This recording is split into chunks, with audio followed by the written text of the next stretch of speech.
আসসালামু আলাইকুম রহমতুল্লাহি ওয়া বারাকাতুহু। আমরা অনেকেই উত্তরাধিকারী সূত্রে জমির মালিক হই এবং একটা নির্দিষ্ট সময়ের পরে হয় সেই জমি ইউজ করি অথবা সেই জমিটা আমরা বিক্রি করে দিই। অনেকে আবার কোম্পানি অ্যাসেট বৃদ্ধি করার জন্য অনেক সময় লিকুইড টাকা থাকে, কোম্পানি সেই টাকা দিয়ে জমি কিনে ফেলে এবং কিছুদিন পরে সেই জমিটা বিক্রি করে দেয়। এই যে জমি কিনে জমিটা বিক্রি করে দেওয়া অথবা উত্তরাধিকারী সূত্রে প্রাপ্ত জমি আপনি কিছুদিন পরে বিক্রি করে দিলেন, এই বিক্রয়কৃত জমির উপর কিন্তু যে লাভটা হয় আপনার, সেই লাভের উপর কিন্তু আপনাকে ট্যাক্স দিতে হয়।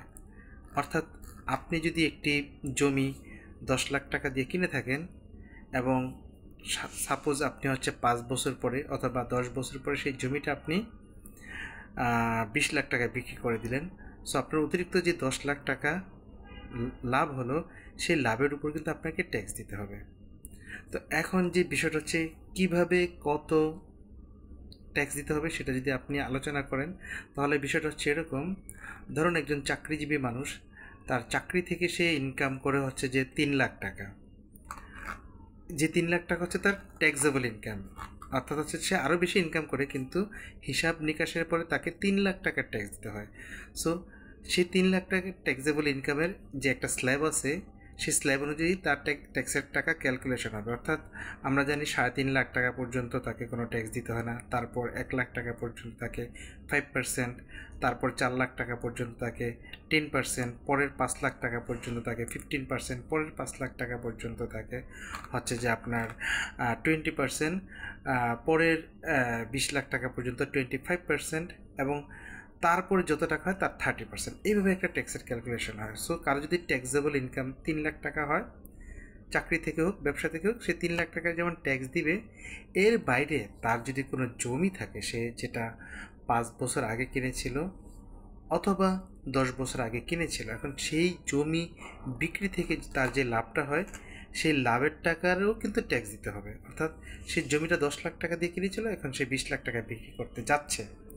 এখন যদি 10 লাখ টাকায় বিক্রি করতে চায়, সেই ক্ষেত্রে যেটা হয় তাকে চিন্তা করতে হবে যে 5 বছরের একটা হিসাব আছে। অর্থাৎ 5 বছর সে যে জমিটা কিনেছে, সে যদি 5 বছরের মধ্যে বিক্রি করে, তাহলে তাকে 15% ট্যাক্স দিতে হবে। এবং এই 15% ট্যাক্সটা এইভাবে যে এরকম না যে তাকে 15% ট্যাক্স দিতে হবে। তাকে যে যে 10 লাখ টাকা লাভ হচ্ছে সেটা তার যে রেগুলার যে ট্যাক্সেবল ইনকাম, তার সাথে এই 10 লাখ টাকা অ্যাড হবে। 10 লাখ টাকা অ্যাড হয়ে তাকে ওই যে 20 লাখ টাকা পর্যন্ত বলছিলাম, হয়তোবা তার মধ্যেই অন্তর্ভুক্ত হয়ে যাবে অথবা তার চেয়ে কিছু বেশি হবে। সেই রেগুলার যে ট্যাক্স রেট আছে, সেই ট্যাক্স রেটে ক্যালকুলেশন হয়, যেই ট্যাক্সের টাকা আসবে সেই ট্যাক্সের টাকা তাকে পরিশোধ করতে হবে। আবার বলি, যদি 5 বছরের কম সময়ের মধ্যে তার ক্রয়কৃত জমি সে সেল করে দেয়, তাহলে যে লাভটা আছে সেই লাভের টাকাটা রেগুলার যে ট্যাক্সের স্ল্যাব আছে, যে রেট আছে, সেই রেটটা তার উপরে অ্যাপ্লিকেবল হয়ে তার ট্যাক্সটা ক্যালকুলেশন হবে।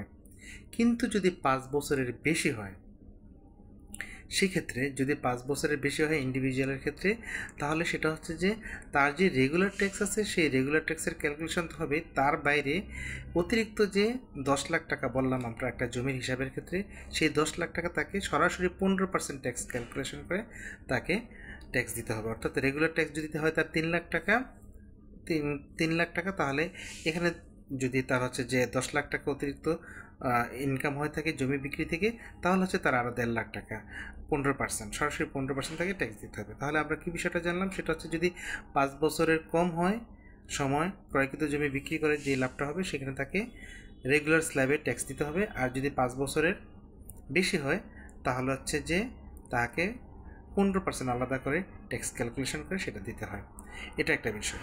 দ্বিতীয় যে বিষয়টা, সেটা যে এখানে কিন্তু জমি বিক্রির সময় যেটা খেয়াল করতে হবে, এর মধ্যে কিন্তু জমি ক্রয় এবং বিক্রয় দুটার মধ্যে যে পার্থক্যটা, অর্থাৎ আপনি যে যে সেল প্রাইস থেকে আপনি যে বাইং প্রাইস বিয়োগ করবেন, সেখানে কিন্তু জমির ডেভেলপমেন্টের যদি কোনো কস্ট থাকে, সেটা কিন্তু অ্যাড করতে পারবেন আপনারা।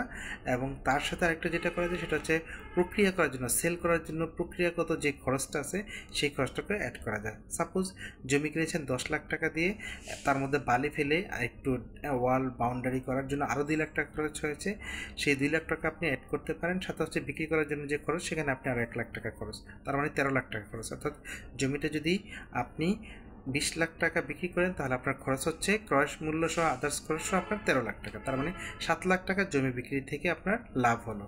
এটা আপনি ক্যালকুলেশন করতে পারেন। এটা একটা বিষয়। দ্বিতীয় বিষয়টা হলো, তৃতীয় যে বিষয়টা হচ্ছে, অনেক সময় কোম্পানি তার অনেক লিকুইড ক্যাশ থাকে, সেই ক্যাশটাকে ইউটিলাইজেশন করার জন্য সে কী করে, জমি কেনে। এবং কোম্পানির এই সমস্ত জমি কেনার ক্ষেত্রে কিন্তু কোম্পানির ক্ষেত্রে সে যখন সেল করে দিবে তখন তার সরাসরি 15% তাকে ক্যালকুলেশন করতে হবে। অর্থাৎ 15% যে ট্যাক্স আসবে লাভের টাকা থেকে, সেটা কোম্পানি ক্যাপিটাল গেইন হিসেবে ইনক্লুড হবে এবং সেভাবে তাকে ট্যাক্স দিতে হবে।